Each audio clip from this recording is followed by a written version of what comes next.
Olá, paz do Senhor. Seja bem-vindo ao canal do GETAP no YouTube, nosso grupo de estudo teológico e apoio ao professor.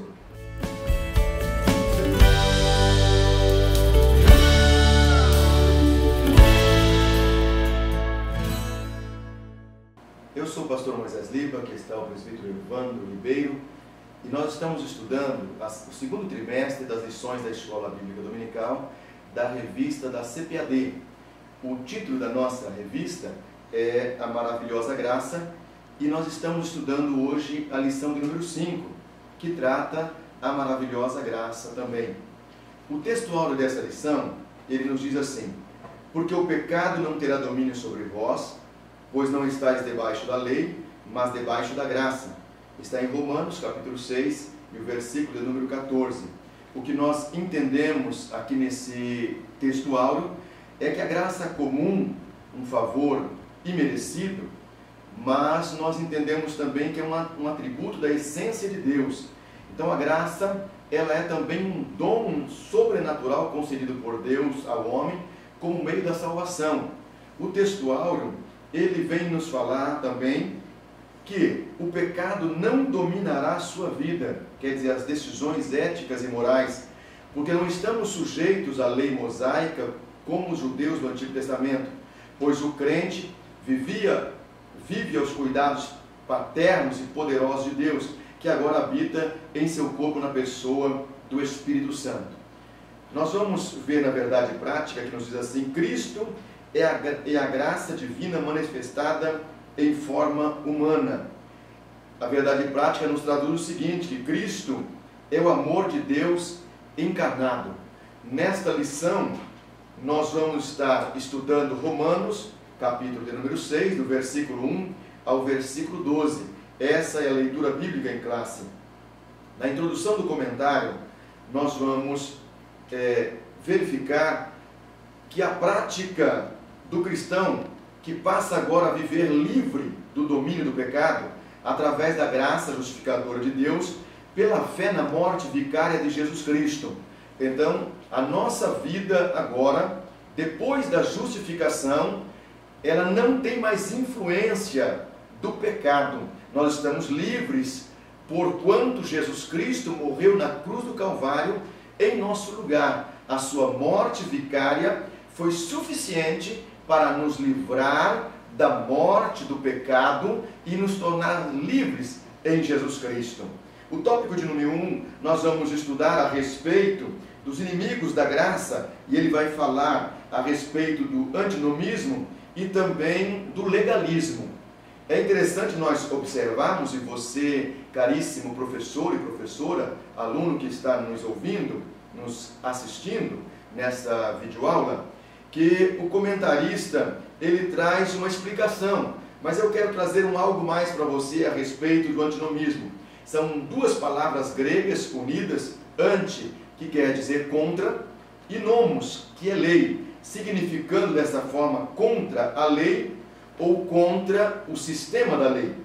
Teologicamente, antinomismo é a crença que não há lei moral que Deus espera que os cristãos obedeçam.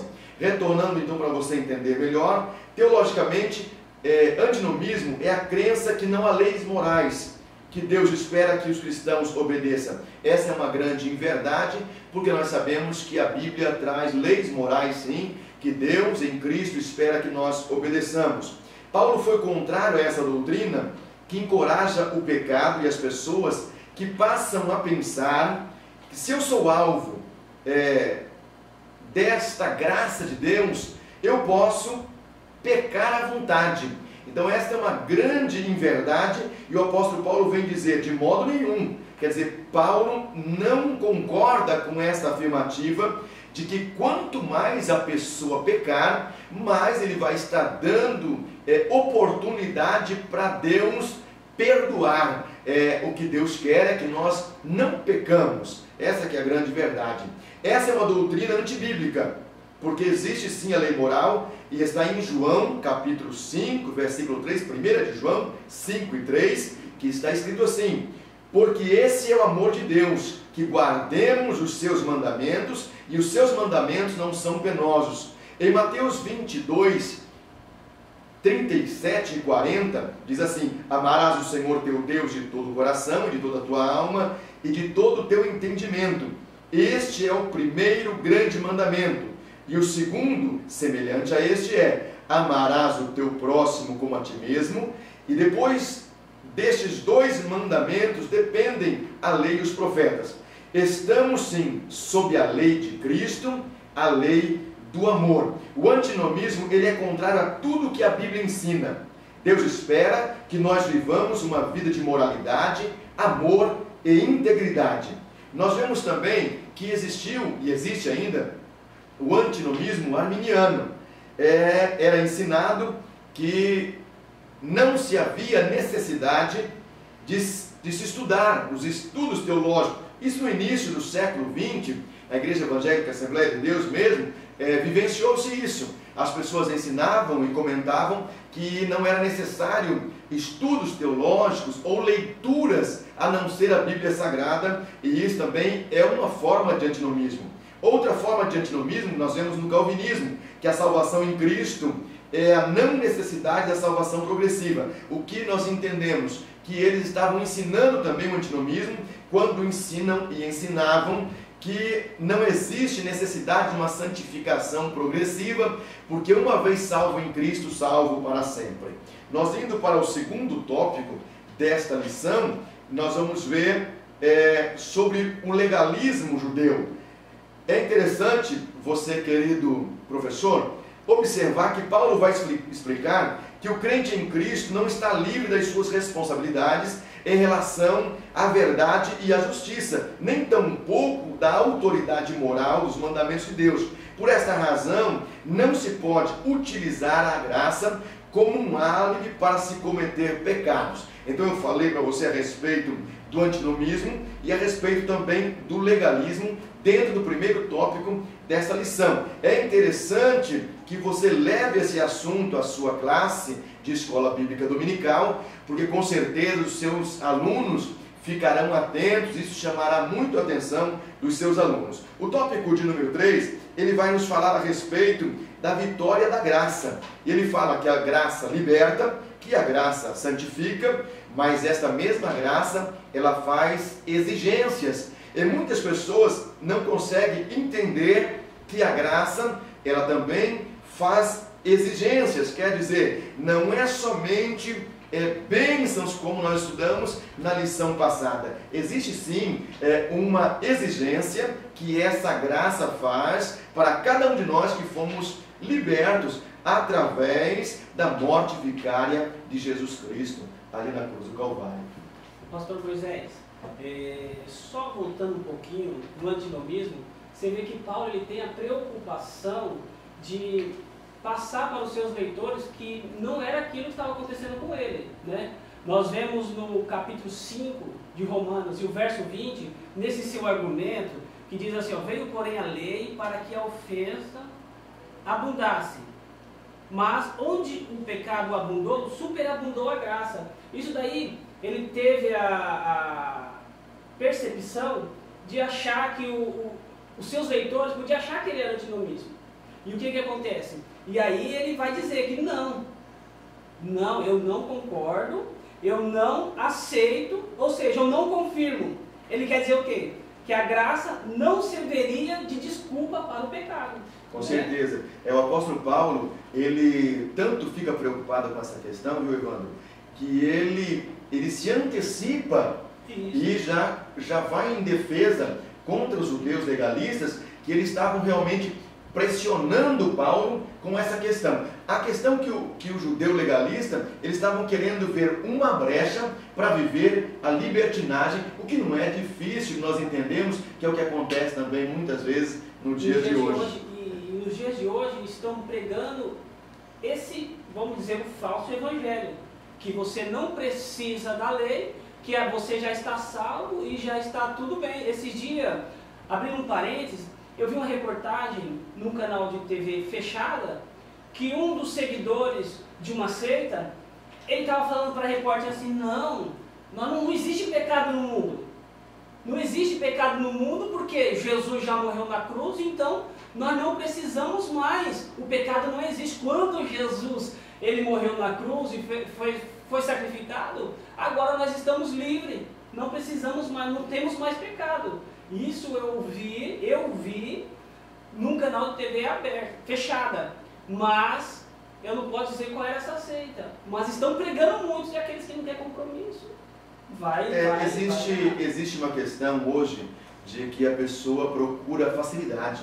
Então, procurando a facilidade, a pessoa realmente vai encontrar. O tópico 2 da nossa lição, ele fala a respeito da vitória da graça. Eu tinha falado anteriormente a respeito do terceiro tópico, que seriam os frutos da graça. Mas nesse tópico de número 2, a respeito da vitória da graça, ele vai falar o quê? A respeito do domínio, né? Que a graça destrói o domínio do pecado, ela destrói também o reinado da morte, e ela destrói os efeitos do pecado. O que nós entendemos aqui nesse tópico de número 2 é que nós éramos dominados pelo desejo de pecar, de errar sempre, até porque nós vivíamos em inimizade para com Deus. Então veja bem, por que o pecado residia em nós? Residindo em nós, a velha natureza adâmica fazia com que esse desejo se aflorasse e o pecado sempre estava diante de nós.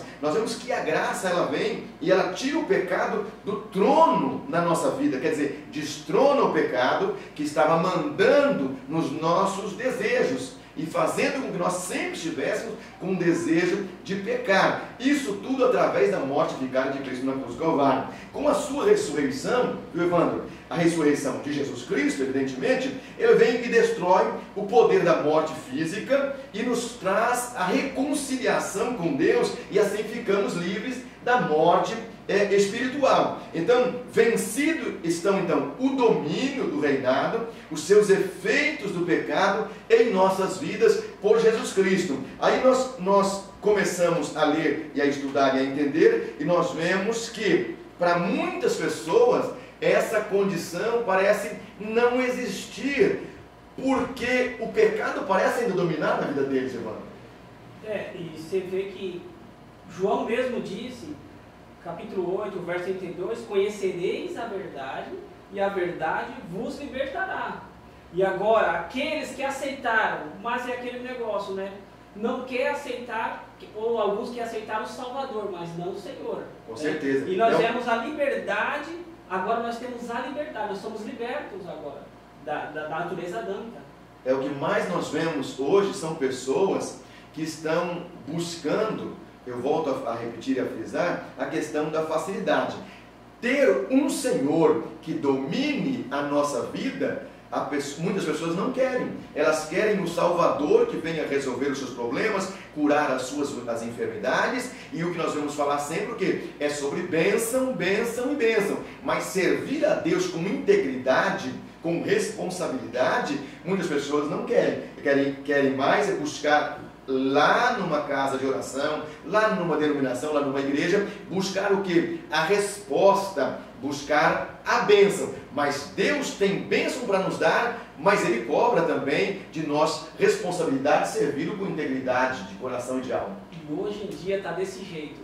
Muitos vão para a igreja achando que lá é um mercado. Só passa o cartão e pede o que eles querem. E é o que você disse. Não querem o Senhor, não quer o Senhor na sua vida, mas o Salvador, o dono da bênção, quer a bênção, mas não quer o dono da bênção. É verdade. Então nós vemos aqui no tópico 2, a respeito da vitória da graça, que a graça de Deus, ela também destrói os efeitos do pecado. Então o pecado, ele traz consigo já a marca da morte. E nós vemos tantas questões no mundo hoje, tantas situações acontecendo, todas elas em resposta ao pecado, em resposta à desobediência, uma vez que as pessoas não querem voltar-se para Deus e tê-lo como Senhor das suas vidas. Né? Retornando ao tópico de número 3, que eu havia falado anteriormente, a respeito dos frutos da graça, a graça que liberta, a graça que faz exigências e a graça que santifica. É interessante também nós falarmos para você, amigo professor de escola bíblica dominical, que nós fomos libertos e agora nós precisamos produzir e seguir o processo de santificação, se esforçando sempre para não voltar às garras do pecado, tomar assim uma decisão de recusa ao pecado e impedi-lo de dominar as nossas decisões e éticas morais. Então eu volto a frisar, viu, Evandro, porque isso aqui é algo muito sério. É algo muito sério. Nós vemos o ensinamento e as pessoas ensinando por todo lado que uma vez salvo, salvo para sempre, mas nós precisamos entender que a questão não é assim. Nós precisamos sim dar sequência à santificação. Ela é um processo até nós chegarmos à estatura de varão perfeito, e o que o Deus quer para mim e para você, Evandro, e para todos quantos servirem a Deus, é chegarem a ser a imagem e a semelhança de Cristo. Então a graça liberta, a graça exige e a graça santifica, não é, Evandro? Santifica isso. E nós vemos, pastor Moisés, que quando a pessoa, eu acho que foi você que citou na aula passada, e nós falamos um pouco sobre isso, que a justificação é imediata, mas a santificação ela vai ter dois pontos, que é a primeira é a posicional, que é a imediata, que tem o efeito na hora da conversão, mas também tem a progressiva, que é a prática, que é o que nós comentamos, que é progressivamente, numa hora que você alcança a santificação. É o dia a dia, é o servir a Deus diariamente, é a questão da obediência. Então, o que as pessoas não conseguem entender é que a santificação é um processo e as pessoas pensam que já está tudo resolvido. Não, não é assim. Nós precisamos continuar com uma vida devota diante de Deus.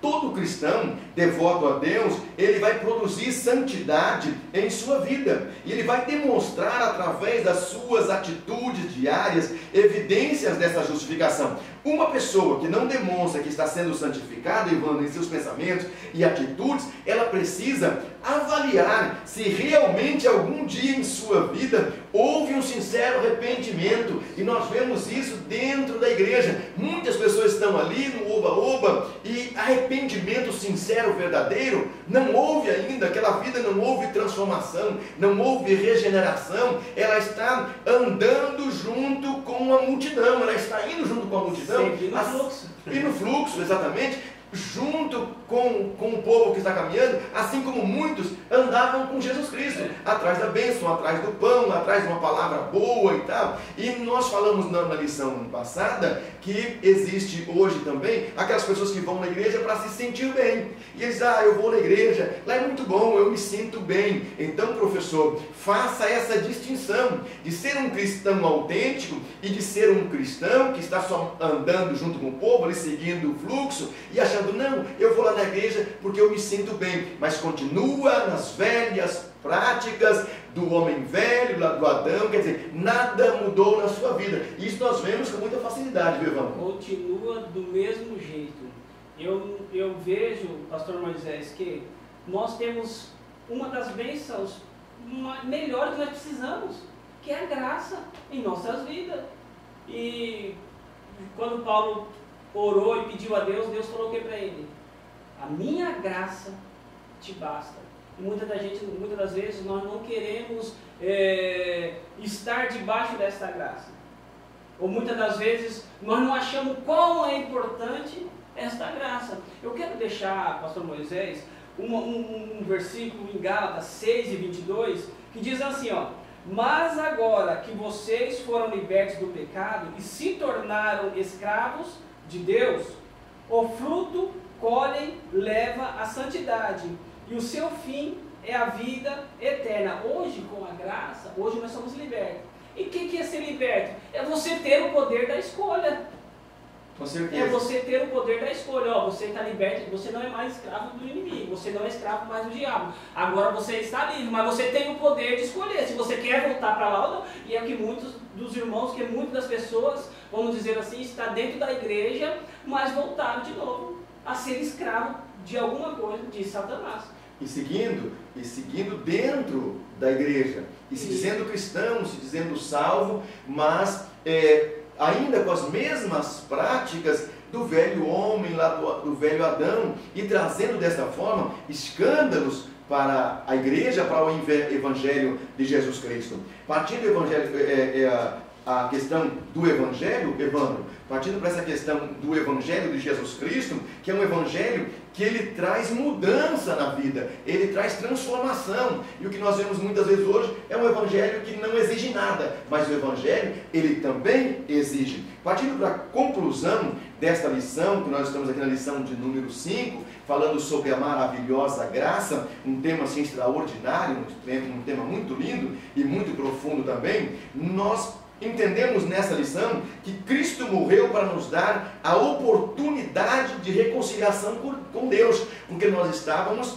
vivendo em inimizade com Deus. Agora, justificados, nós precisamos renunciar a cada dia o pecado e vivermos para Deus. Então, tomada de decisão. Então não adianta só dizer eu sou cristão, não. Precisa sim tomar uma decisão e dizer de hora avante, eu serei melhor, eu vou mudar as minhas atitudes, eu vou mudar o meu modo de pensar, o meu modo de agir, e é isso que Deus espera. Terminando esse comentário dessa lição, viu, Evandro? Eu quero chamar a atenção dos nossos queridos professores para 1 de João, o capítulo de número 2 e o versículo de número 5. E assim vamos concluir o nosso comentário dessa lição, que diz assim: mas todo o que guarda a sua palavra neste amor de Deus tem verdadeiramente se aperfeiçoado.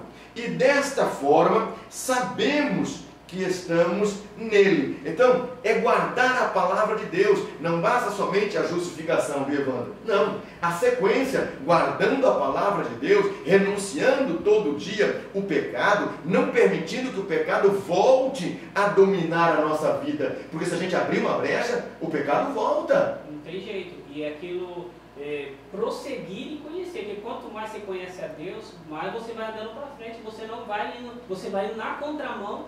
Não vou nem falar do mundo, mas de muitos que se dizem cristãos, nós vamos na contramão, porque o nosso alvo é o céu, o nosso alvo é Jesus Cristo e é o verdadeiro evangelho.